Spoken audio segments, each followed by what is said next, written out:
Anyway, well, during the 1960s, this building here was fittingly a pub called the Bricklayers Arms.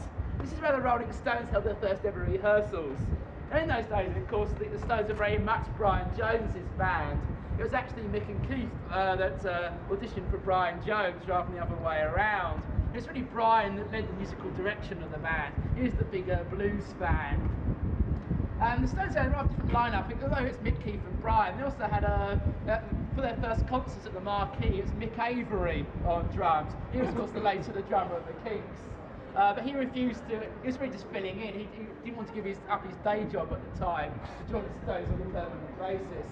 So he missed out on the Stones, but when Ray Davies approached him to be the drummer of the Kinks, of course he wasn't going to pass up that idea. So, but he was actually the drummer on the first Rolling Stones concert. Bill Wyman joined a bit later as well. There's a guy called Dick Taylor who was playing bass at the time, and when he left, he formed the Pretty Things.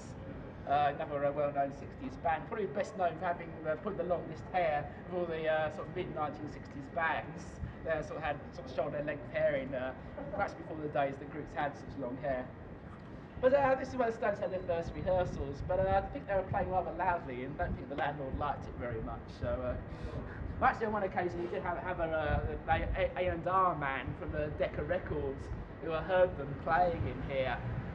And but they said that they liked the group quite a bit, but they said they'd get nowhere with that lead singer. They said, replace that singer, you'll never get anywhere with Mick Jagger on lead vocals. Oops, wrong! Well, actually, of course, Decca signed up the Stones later on, and I'll tell the story about that a bit later.